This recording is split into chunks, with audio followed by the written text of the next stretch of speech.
누가복음 16장 9절 내가 너희에게 말하노니 불의의 제물로 친구를 사귀라. 그리하면 없어질 때 저희가 영원한 처소로 너희를 영접하리라. 지극히 작은 것에 충성된 자는 큰 것에도 충성되고 지극히 작은 것에 불의한 자는 큰 것에도 불의하니라. 너희가 만일 불의한 제물에 충성치 아니하면 누가 참된 것으로 너희에게 맡기겠느냐? 너희가 만일 남의 것에 충성치 아니하면 누가 너희의 것을 너희에게 주겠느냐? 이 9절에서 12절까지 이 말씀은 종종 오해되는 말씀 중에 하나인데 그 앞에 있는 비유가 오해되기 때문입니다. 1절부터 8절까지 있었던 불의한 청지기, 그러나 지혜로운 청지기에 관한 비유는 여러분 잘 아는 내용입니다. 부잣집 청지기가 자기가 사물을 관장하니까 그 중간에서 삥땅을 하는 겁니다.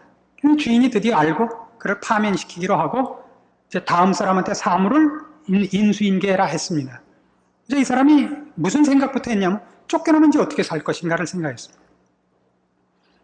지금은 여기서 삥땅으로 살았는데 여길 나가면 살 방법이 없거든요. 빌어먹자니 창피하고 땅을 파자니 힘이 없더라 말이죠. 그래서 어떻게 했냐면 그때 자기가 할 수 있는 일로 남들한테 은혜를 입혀놓기로 했습니다. 그래서 주인한테 빚진 사람한테 1억 빚진 사람한테는 5천만 원이라 해주고 5천만 원 빚진 사람한테는 2천만 원이라 해주고 그럼 그 사람들이 나중에 자기한테 뭔가 갚을 것 아니냐 이거예요. 그래서 주인이 이 사람의 지혜로움을 칭찬했다. 그리고 굉장히 오해돼요. 여기서 지혜는 무엇에만 국한되는 지혜냐면 그가 내일 있을 일을 오늘 준비했다 이겁니다. 내일은 오늘 준비할 수밖에 없어요. 그것 외에는 아무것도 도입하면 안 돼요. 이 비유에서는. 수단과 방법을 가리지 말고 목적을 성취해야 된다. 이것이 아닙니다. 그래서 9절 이하의 얘기는 뭐냐면 여기서 불의의 제물로 친구를 사귀라. 의 불의의 제물은 말 그대로 불의한 것을 말하는 것이 아니고 부정한 돈이 아니고 상대적으로 영원한 것에 비해서 상대적으로 적은 것, 비교할 수 없이 적은 것. 예를 들면 지금 여기 내용의 그 핵심은 천국에 가길 준비를 한다면 이 세상의 것들은 거기에 비하면 너무나 사소한 것입니다. 사소하다 못해 불의한 것까지 갑니다. 표현이. 왜요? 그건 이런 표현과 같은 거예요. 부모, 형제, 자매를 미워해야만 된다. 그래서 미워한다는 것은 주를 사랑하기 위해서는 형제, 자매, 혈육을 미워하려는 것이 아니라 혈육을 사랑한다는 것은 이 세상에서 무엇과도 바꿀 수 없는 큰 거지만 주를 사랑하는 것과 비교할 때는 이 사랑은 미움이라고밖에 표현할 수가 없는 거란 말이에요. 이해하겠어요? 그런 의미에서 이 세상의 것은 불의한 것이 됩니다. 이 세상의 것은 지나가는 것이요 영원한 가치가 없습니다. 그것은 뭘 준비하라고요? 영원한 것을 준비하라고요. 불의의 제물로 친구를 사귀라 라는 말은 이 세상에 주어진 것으로 뭘 준비해라? 영원을 준비해랍니다. 그래서 10절에 있는 지극히 작은 것도 마찬가지다. 그 작다는 것은 그것 자체가 작은 것이 아니라 영원한 것과 비교할 땐 다 작습니다. 대통령직이라도 그건 작은 것인 겁니다. 대통령직이라도. 아무리 많은 돈을 주물르는 세계적인 경영인이라도 그것은 작은 일이 되는 것입니다. 그리고 그것은 남의 것입니다. 우리가 가질 것이 아닙니다. 그러나 이 세 가지 다 불의의 제물로 친구를 사귀고 작은 것에 충성되고 남의 것에 충성돼야 합니다. 왜요? 그것은 지금 맡은 그 일로 결과를 얻는 것이 아니라 그 일을 어떻게 감당하고 어떻게 끌고 가느냐로 우리의 점수가 주어지기 때문입니다. 그 일을 어떻게 감당하느냐, 어떻게 감수하느냐, 어떻게 해결하느냐, 어떻게 맞느냐가 나 자신을 위한 큰 복이 되는 것이요. 그걸 통해 하나님이 하실 일이 있기 때문에. 그러니까 지금 이 일을 통해서 우리가 아는 것은 뭐냐면 이 작고 불의해 보이고 남의 것 같은 그런 지지고 볶는다고 여러분들이 얘기하는 사소한 것들 속에 하나님은 우리에게 요구하는 가장 큰 일을 그 속에 넣어서 우리를 준비시키고 하신다고요. 여러분들이 요구하는 보란듯한 큰일, 자랑스러운 일, 영광된 일로 큰 내용을 넣는 것이 아니라 우리가 볼 때 사소한 것에다가 큰 일을 넣어 놓으셨다고요. 여러분 매일 밥하고 빨래하고 자녀하고 싸우고 남편하고 싸우고 한숨 짓고 울고 텔레비보다 웃고 그거 속에서 하나님의 사람으로 살아가야 되는 거예요. 그거를 모든 유혹을 물리치고 아시겠어요? 남편 벌어다주는 쥐꼬리만한 돈으로 울고 웃고 치사하다. 그래서 어떻게 돈을 이리 굴리고 저리 굴려서 옛날엔 뭐 아파트 샀다 팔았다 증권 넣었다 뺐다 해서 자기 돈 따로 매덕 차고서 매일 아침 저녁으로 전화 한 번씩 어떻게 해서 팔어 사. 그래갖고 남편 밤낮 그냥 코피를 쏟고 새벽에 나가서 밤중에 들어오고 술 처먹고 와서 그냥 모르고 그 200만 원 갖다 줘 사람 같아 보이던 이거 큰 병이에요. 여자들 따로 주머니 갖기 시작하면 망하는 거예요. 내 돈이 생겨서 언제든지 몇백만 원을 몇천만 원을 꺼내기 시작을 하면 무엇을 먹어도 맛이 없고 어디를 가도 재미가 없어요. 뭘 입어도 시시하고 안 그래요? 안 그러면 아직 끝까지 안 가본 거예요. 끝까지 가보세요. 어떻게 아냐고요? 그러니까 목사죠. 뭔가 달라. 마태복음 25장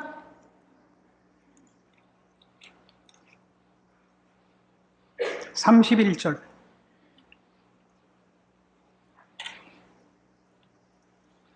마태복음 25장 31절 인자가 자기 영광으로 모든 천사와 함께 올 때 자기 영광의 보좌에 앉으리니 모든 민족을 그 앞에 모으고 각각 분별하기를 목자가 양과 염소를 분별하는 것 같이 하여 양은 그 오른편에 염소는 왼편에 두리라. 그때 임금이 그 오른편에 있는 자들에게 이르시되 내 아버지께 복받은 자들이여 나와 창세로부터 너희를 위하여 예비된 나라를 상속하라. 내가 줄일 때 너희가 먹을 것을 주었고 목마를 때 마시게 하였고 나그네 되었을 때 영접하였고 벗었을 때 옷을 입혔고 병들었을 때 돌아보았고 옥에 갇혔을 때 와서 보았느니라. 이에 의인들이 대답하여 가로되 주여 우리가 어느 때 주의 줄이신 것을 보고 공개하였으며 목마르신 것을 보고 마시게 하였나이까. 어느 때 나그네 되신 것을 보고 영접하였으며 벗으신 것을 보고 옷 입혔나이까. 어느 때 병드신 것이나 옥에 갇히신 것을 보고 가서 배웠나이까 하리니 임금이 대답하여 가라사대 내가 진실로 너희에게 이르노니 너희가 여기 내 형제 중에 지극히 작은 자 하나에게 한 것이 곧 내게 한 것이니라. 이게 참 무서운 말씀입니다. 굉장히 무서운 말씀 아니에요. 이것과 마태복음 7장 22절에 나오는 말과 한번 비교해 보십시오.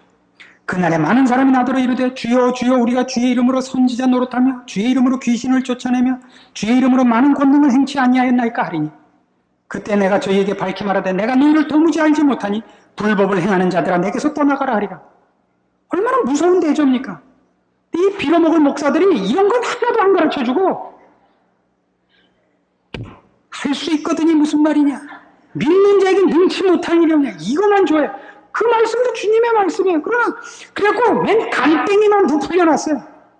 그 욕심을 기독교적인 용어로 싹 접착을 해갖고 누구든지 와갖고 목사한테 잘 보여갖고 무슨 안수나 좀 받든가 무슨 축복기도 받아갖고 지 욕심 채우는 것이 신앙의 무슨 자랑인 줄 알고 있어요. 이걸 어떻게 하면 좋아요?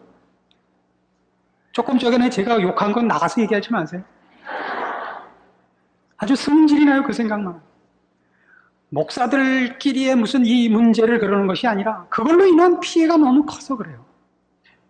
그러니까 모두가 다 복받기를 원하는 것은 그것이 가장 신앙적인 일에 있어서 앞서가는 거라고 생각하기 때문이죠. 무슨 복복해서가 아니라 그것이 하나님 앞에 잘 보이는 것이요 하나님 앞에 칭찬받는 길이라고 생각해서죠. 아닙니다. 제발 좀 숨고 감추이고 별 볼 일 좀 없어주세요. 쌩하고 좀 나오지 마시고 저 자유시장에 앉아 계시는 달러 장수 아주머니 같이 하지 좀 마시고 좀 무던해지시고 좀 이렇게 숨고 자기 맡은 일 하나로 절절매고 그게 큰일이라니까요. 주여 우리가 주 이름으로 선지자 노릇하고 주 이름으로 귀신을 쫓아내고 주 이름으로 많은 권능을 행치 아니하였나이까. 뭐라 그랬다고요? 내가 너희를? 제가 또 표현을 했죠. 어떻게 모른다? 도무지 알지 못하는데 도무지. 얼마나 심각한 말이에요. 우리는 그런 것만 하고 있는 것이 최고로 신앙생활 한 거라고 생각해요. 아닙니다. 그래서 여러분쯤 나이가 되면 말이에요. 벌써 애기 어머니 같은 표가 짠 하고 나야 돼요. 표정에. 아시겠어요? 고생하고 그 갖다 주는 월급을 쪼개서 고생한 표가 얼굴 모든 게 나와야 되는데 이건 뭐 도대체 결혼을 한 사람인지 아닌지, 도대체 세수를 자기 손으로 하는지 남의 손으로 하는지 모르게 그러고 다니면 어떻게 해요? 그건 예수 믿는 사람의 삶의 표정이 아닙니다. 언제나 제가 그러죠. 나 이뻐 이러고 나타나지 마시고, 나 똑똑해 이러고 좀 나타나지 마세요. 그건 벌써 이렇게 보면 한심해요. 이 사람이 정말 예수를 믿겠다는 건가 말겠다는 건가. 제가 이런 말을 왜 자꾸 하는지 아세요? 교회 안에 누가 멋있게 입고 와서 대접을 받으면 금방 시험을 받아요. 그럼 모두가 멋있게 입지 못한 걸 부끄러워하기 시작하고, 멋있게 입는 거를 욕심을 내기 시작하고, 누가 똑똑해갖고 대접을 받으면 모두가 똑똑하려고 그래요. 목사의 위치가 그래서 중요한 것 같아요. 하나님이 뭘 좋아하느냐로 분명히 해야 돼요. 똑똑하고 이쁜 거는, 신앙과는 무관한 거예요. 그건 아무 상관이 없는 거예요. 똑똑한 건 그냥 똑똑한 거예요. 이쁜 건 그냥 이쁜 거예요. 신앙이 좋은 건 그거와 전혀 상관이 없는 거예요. 소 닭 보듯 해야 돼요. 그래서 우린 신앙이 좋자고 모인 거 아니에요. 그렇죠? 그 똑똑한 사람은 또 이렇게 똑똑한 거 아무것도 아니라 이러면 그것도 지는 거예요, 벌써. 아니, 이쁜 건 이쁜 거예요. 이쁘고 끝이죠, 뭐. 이쁘죠. 똑똑하죠. 그래서요. 그래서 똑똑하다고 누가 뭐래요? 신앙이 좋은 건 딴 문제라고요. 신앙이 좋아야죠. 교회 안에서도 모든 칭찬을 저 사람 똑똑해. 그냥 여러분 그러잖아요. 우리 구역장이 2대 나왔었잖아요. 2대 나와서 어쨌단 말이에요. 이렇게 여러분 구역에 보면 2대 교가 배워져요? 성경을 가르쳐야 될 거 아니에요. 그래서 우리는 훌륭하려고 해서 될 문제가 아니라는 것을 알아야 됩니다. 예수의 증인이 되는 이 일, 우리의 삶을 통하여 나타내야 되는 이 예수로 말미암아 변화된 사람의 표가 우리의 생활 속에서, 우리 삶의 현장에서 나타내는데 훌륭한 싸움이 아니고 겉으로 보기에 평범한 싸움입니다. 평범하라고 해서 여러분 보고 못나라든가 게으르라는 것 아닙니다. 충성해야 됩니다. 하늘에 썩는 미랄로의 싸움입니다. 여러분은 평범하되 충성돼야 합니다. 진실돼야 합니다. 그리고 여러분이 가진 모든 것이 남김없이 드러나기 위하여 열심히 살아야 합니다. 성경은 그렇게 많이 열심을 품고 주를 섬기라든가 목숨을 다하고 뜻을 다하여 하나님을 사랑하라든가 그런 표현이 나오는 겁니다. 그것이 평범하고 감추어졌다는 것 때문에 여러분이 힘을 덜 내서는 안 됩니다. 열심히 살아야 됩니다. 그것이 전부인 것 같이 살아야 됩니다. 내일 전쟁이 난다면 우리가 뭘 해야 됩니까? 각자 할 일을 해야죠. 각자 할 일을. 내일 주님이 오신다면 어떻게 하겠습니까? 오늘까지 각자 할 일을 하십시오. 주님이 언제 오신다 해서 오늘의 우리의 삶을 팽개치고 모이는 것을 하나님이 원치 않기 때문에, 그것은 하나님이 의도한 것이 아니기 때문에 주님 오시는 날을 안 가르쳐 주는 겁니다. 주님이 1시간이 후 있다 오신다 할지라도 우리는 지금 맡은 일을 하는 것이 하나님이 우리에게 요구하시는 신앙생활이기 때문에 하나님이 그 날짜를 안 가르쳐 주신 것입니다. 그래서 어떤 의미에서 제자 훈련의 핵심은, 혹은 신자의 최고 훈련은 분별과 절제일 것입니다. 어떤 의미에서 분별과 절제. 내가 맡은 이 작은 일에 어떻게 죄의 유혹과 거룩한 싸움이 충돌을 하는가를 보는 것이, 그것이 분별입니다.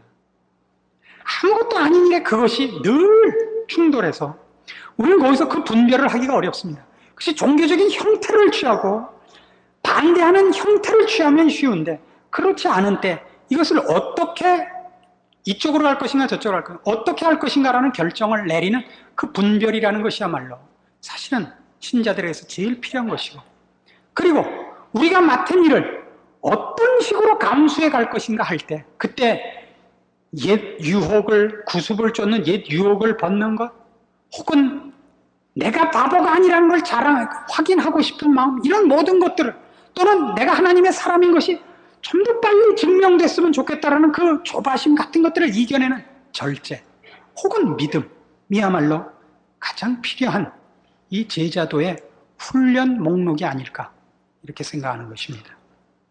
그래서 오늘 이 배운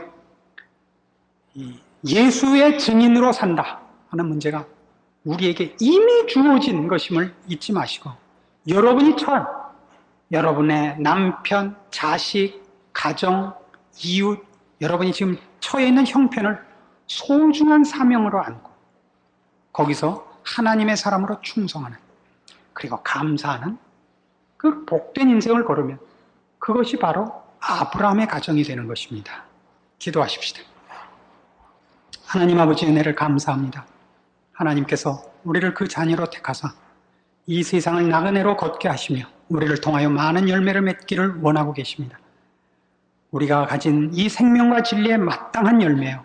그래서 우리의 신앙의 성숙과 완성으로 나타나야 할 것이요. 또한 그것으로 인하여 무심령들에게 빛으로 소금으로 생명의 향기로 마땅히 전달되어 저들의 영혼이 깨어나는 일이 있어야 옳습니다. 이 일을 위해 하나님이 우리에게 맡기신 삶의 현장, 그 책임 있는 사명의 자리를 이제 감수하기로 약속합니다. 우리로 눈을 떠 하나님의 인도하심과 주께서 우리를 부르신 부름의 형편을 기억하게 하사 십자가를 지는 믿음 주시고 그 십자가를 지고 자기를 부인하고 쫓는 신앙의 복된 결심과 분별이 있게 하사 우리로 주의 이름으로 승리하는 인생 살게 하시옵소서. 예수님의 이름으로 기도합니다. 아멘.